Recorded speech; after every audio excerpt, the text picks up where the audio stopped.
क्या आपने कभी सोचा है कि जब कोई कंपनी कहती है हम अपना आईपीओ ला रहे हैं, तो इसका मतलब आखिर होता क्या है? पिछले कुछ सालों में आपने सोशल मीडिया, न्यूज चैनलों और यूट्यूब पर कई बार सुना होगा, जोमैटो का आईपीओ आया, पेटीएम का सबसे बड़ा आईपीओ लॉन्च हुआ, एलआईसी का रिकॉर्ड ब्रेकिंग आईपीओ। लोग कहते हैं अरे यार, आईपीओ में इन्वेस्ट कर लो, लिस्टिंग के दिन दोगुना पैसा बन जाएगा।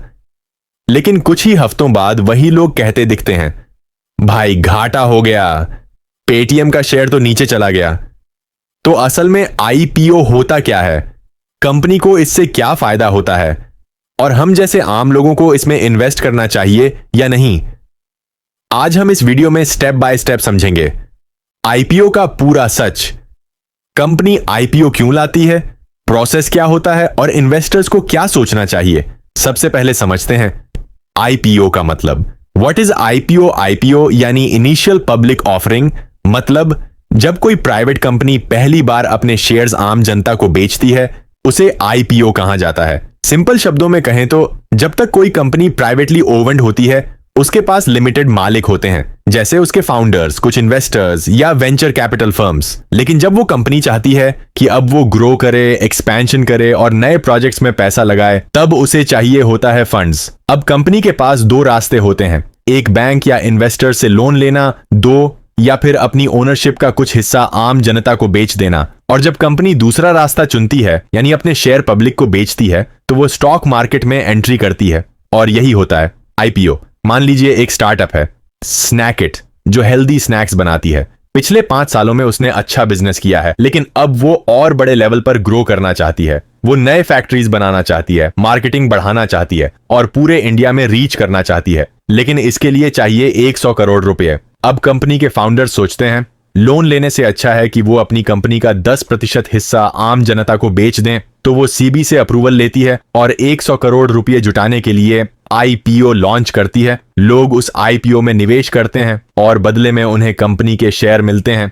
अब स्नैकिट एक पब्लिक लिमिटेड कंपनी बन गई है, मतलब अब वो सिर्फ कुछ लोगों की नहीं रही, अब उसमें हजारों छोटे छोटे हिस्सेदार हैं, आम लोग। अब सवाल ये आता है, कंपनी ऐसा क्यों करती है? आईपीओ लाने के कंपनी को कई बड़े फायदे होते हैं। पहला, पैसे जुटाना, सबसे बड़ा फायदा कैपिटल रेज करना, कंपनी को बिजनेस एक्सपैंड करने, डेट्स चुकाने या नए प्रोजेक्ट्स शुरू करने के लिए पैसे मिलते हैं। दूसरी, पब्लिक क्रेडिबिलिटी। जब कोई कंपनी शेयर मार्केट में लिस्ट होती है, तो उसकी ब्रांड इमेज और क्रेडिबिलिटी बढ़ जाती है। अब वो कंपनी केवल एक प्राइवेट स्टार्टअप नहीं, बल्कि लिस्टेड कंपनी कहलाती है, और ये इन्वेस्टर्स, कस्टमर्स और बैंकों तीनों के लिए भरोसे का संकेत होता है। तीसरे, पुराने इन्वेस्टर्स का एग्जिट। वेंचर कैपिटल या एंजल इन्वेस्टर्स, जिन्होंने पहले पैसा लगाया था, वो आईपीओ के जरिए अपने शेयर बेचकर प्रॉफिट कमा सकते हैं। इससे उन्हें एग्जिट अपॉर्चुनिटी मिलती है। Fourth, employee motivation. कई कंपनियां एम्प्लॉयज को शेयर्स देती हैं, ईएसओपीस। आईपीओ के बाद एम्प्लॉयज के लिए वो शेयर्स की रियल वैल्यू बन जाती है। इससे उनका मोराल और लॉयल्टी दोनों बढ़ता है। अब थोड़ा पीछे चलते हैं, आईपीओ की शुरुआत कहां से हुई? आईपीओ का कॉन्सेप्ट 17वीं सदी से चला आ रहा है, जब डच ईस्ट इंडिया कंपनी ने 1600 के दशक में अपने शेयर पहली बार आम लोगों को बेचे थे, ताकि वो अपने समुद्री व्यापार के लिए पैसे जुटा सके। यही इतिहास में पहला रिकॉर्डेड आईपीओ माना जाता है। भारत में आईपीओ कल्चर 1970 से 80 के दशक में बढ़ना शुरू हुआ, लेकिन असली बूम आया 1990 के बाद, जब भारत में लिबरलाइजेशन आया और शेयर बाजार खुला।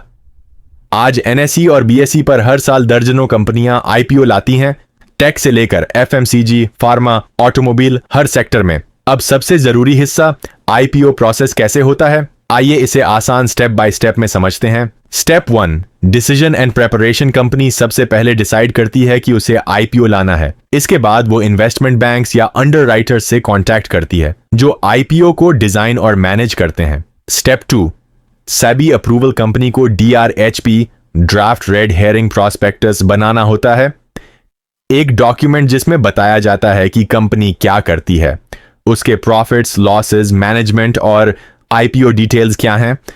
यह डॉक्यूमेंट सीबी को भेजा जाता है ताकि इन्वेस्टर प्रोटेक्शन हो सके। स्टेप 3, प्राइस बैंड डिसाइड करना। फिर कंपनी और अंडरराइटर्स मिलकर डिसाइड करते हैं कि आईपीओ में शेयर किस प्राइस बैंड में बेचे जाएंगे। उदाहरण, जोमाटो का आईपीओ प्राइस बैंड था 72 से 72 रुपये प्रति share. Step 4, public issue open करना। अब आईपीओ पब्लिक के लिए खुलता है, आमतौर पर 3 दिनों के लिए। इस दौरान इन्वेस्टर्स अप्लाई कर सकते हैं। रिटेल इन्वेस्टर्स, हम जैसे लोग, क्यूआईबीज, इंस्टीट्यूशंस और NIIs, big investors.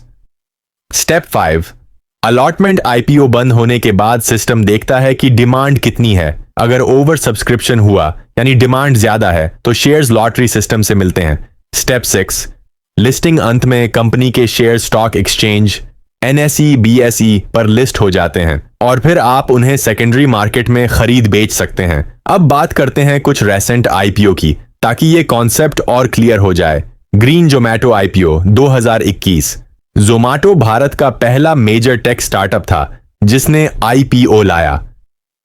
Price band 70 से 76 रुपये रखा गया था और लिस्टिंग के दिन ही शेयर 120 रुपये के आसपास पहुंच गया। लाखों लोगों ने प्रॉफिट कमाया। जोमाटो का आईपीओ लोगों के लिए एक सिग्नल था कि अब इंडियन स्टार्टअप्स भी पब्लिक मार्केट में आ सकते हैं। Paytm IPO 2021।